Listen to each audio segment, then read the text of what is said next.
आज की इस क्लास में मुताला करेंगे बच्चों हमारी दरसी किताब ख़ियाबान उर्दू के सबक नंबर 11 का, जिसका उन्वान है प्रीत है मन का रोग। बच्चों ये गीत है और इस गीत को एहसान दानिश ने लिखा है। शायर मजदूर के नाम से आपको जाना जाता था। इस सबक को बच्चों मैंने 3 हिस्सों में तकसीम किया है। पहले हिस्से के अंदर हमने एहसान दानिश की ज़िंदगानी के हवाले से और तर्ज तहरीर की खुसूसियात, एहसान दानिश किस तरह का लिखते थे कलाम, इन हवाले से हमने बात की थी। दूसरा हिस्से के अंदर हमने गीत का मुताला किया था। गीत प्रीत है मन का रोग, कितनी खूबसूरती से प्रीत को मन का रोग एहसान दानिश ने बताया है। और तीसरा हिस्सा लेकर मैं आपके सामने हाजिर हूँ। यहाँ हम इस सबक से मुतालिक सवालों के जवाबात हासिल करेंगे। तो शुरू करते हैं हम सबक का तीसरा हिस्सा, मश्की सवालात। मश्की सवालात में बच्चों 3 सवाल आपके इस सबक के हवाले से दिए गए हैं। आसान सवाल हैं। सवालों के जवाब आपको खुद ब खुद देने हैं, यहाँ देखना है और उसको गौर व फिक्र के साथ अपनी नोटबुक में लिख लेना है। सवाल नंबर 1 आपके सामने हाजिर है। जो आपसे सवाल कर रहा है, पूछ रहा है कि शायर ने प्रीत को मन का रोग क्यों कहा है। प्रीत यानी मोहब्बत। शायर मोहब्बत को मन का रोग कह रहे हैं, मर्ज कह रहे हैं। वो क्यों कह रहे हैं बच्चों? क्योंकि जब इंसान इश्क में मुब्तला हो जाता है, मोहब्बत में, किसी की मोहब्बत में पड़ जाता है, तो फिर उसको चैन और सुकून हासिल नहीं होता। वो दुख दर्द और परेशानी में मुब्तला हो जाता है, बेचैनी में मुब्तला हो जाता है। उसे हमेशा अपने महबूब की याद आती है। अगर वो साथ हो तो उससे इश्क में मुब्तला रहता है, तब उसके लिए फिक्रमंद रहता है। और अगर साथ नहीं हो तब उसको याद करके वो परेशान रहता है, उसको सोच सोच के वो बेकरार रहता है। और जुदाई हो, दूर हो, तो उसका गम और भी बढ़ जाता है, बहुत ज़्यादा इजाफा हो जाता है उसकी तकलीफ के अंदर। तो शायर ने इसलिए इश्क को मन का रोग कहा है, क्योंकि दिल में तकलीफ बढ़ जाती है, परेशानी हो जाती है, बार बार उसी के बारे में सोचता है, उसी की फिक्र में वो गिरफ्तार हो जाता है और परेशानी में उसकी ज़िंदगी गुजर बसर होती है।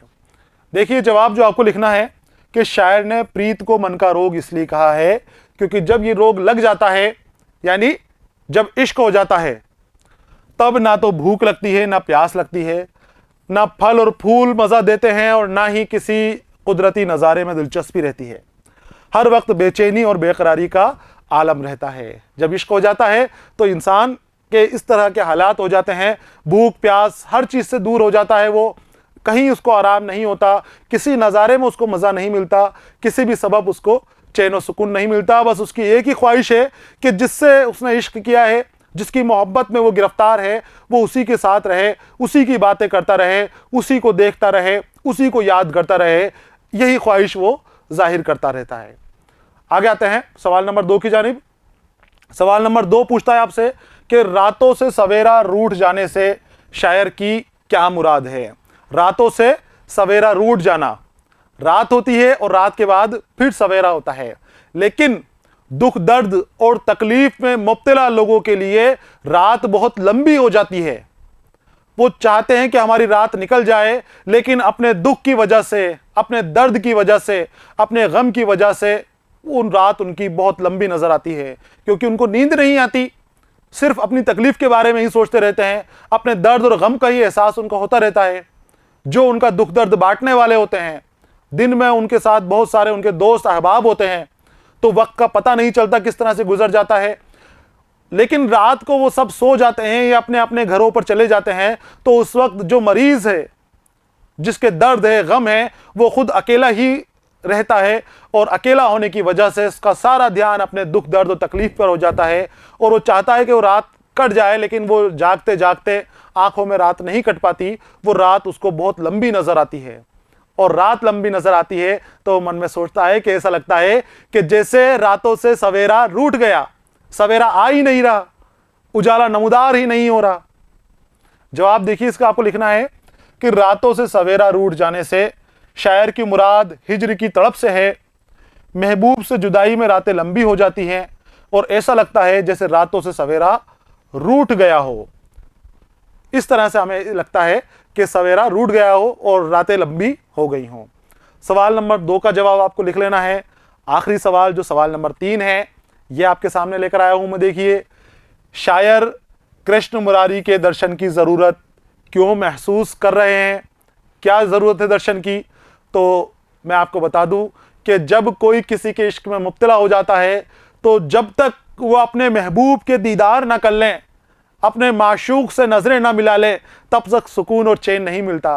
तो इस दुनिया के लोग, शायर कहता है कि इस दुनिया में जो नर नारी हैं, मर्द और ख़वातीन हैं, वो सब अपने हकीकी रब के इश्क में मुब्तला हैं, अपने रब के दीदार के मुंतज़िर हैं, वो उसका दीदार करना चाहते हैं। और कृष्ण मुरारी जो भगवान हैं, उसके इश्क में मुब्तला जो लोग हैं, वो उनका दीदार कराना चाहते हैं, वो उनका दीदार करना चाहते हैं। और दीदार करने के सबब ही उनको आराम और चैन और सुकून मिलने वाला है। जब तक वो दीदार ना करेंगे, नजरें ना मिलाएंगे, तब तक वो उसी दर्द में, उसी गम में मुब्तला रहेंगे। तो वो अपने कृष्ण मुरारी से मिलकर अपने दिल को ठंडक पहुंचाना चाहते हैं, अपनी आंखों को सुकून देना चाहते हैं और अपने दुख दर्द तकलीफ को कम करना चाहते हैं, क्योंकि उनसे इश्क कर रहे हैं, उनकी मोहब्बत में मुब्तला हैं। देखिए इसका जवाब जो आपको लिखना है, शायर कृष्ण मुरारी के दर्शन की जरूरत इसलिए महसूस कर रहे हैं क्योंकि इस दुनिया के सभी नर नारी कृष्ण के दर्शन के बगैर बेचैन और परेशान हैं। कौन से नर नारी परेशान हैं?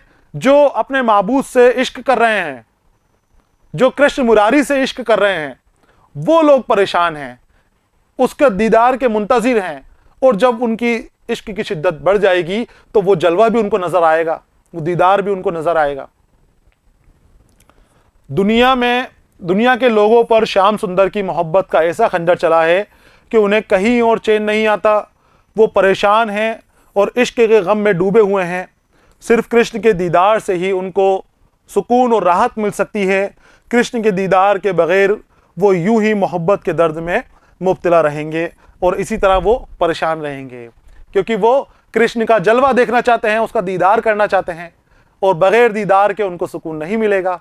तो इसलिए दीदार करना देना, कृष्ण का सामने आना, उनको दीदार देना, जलवा दिखाना अपना बहुत ज़रूरी यहाँ पर बताया गया है।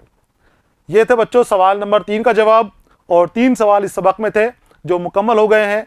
बहुत खूबसूरत सबक है ये, इसको आपको याद भी करना है और अपने दोस्तों को और अपने वालिदैन वगैरह को इसको सुनाना भी है। सवालों के जवाब हमने यहाँ पर मुकम्मल कर लिए हैं। इनको आपको अपनी नोटबुक में लिखना है और इनको भी अपने जहन नशी करना है और इम्तिहान में बासानी इनको लिख देना है। यहाँ पर बच्चों सबक का तीसरा हिस्सा मुकम्मल हो गया है और सबक भी मुकम्मल हो गया है। अगले हिस्से के साथ मैं फिर एक नए सबक के साथ आपके सामने हाजिर रहूँगा। तब तक के लिए इजाज़त दीजिए। पढ़ते रहिए, खुश रहिए। अलविदा।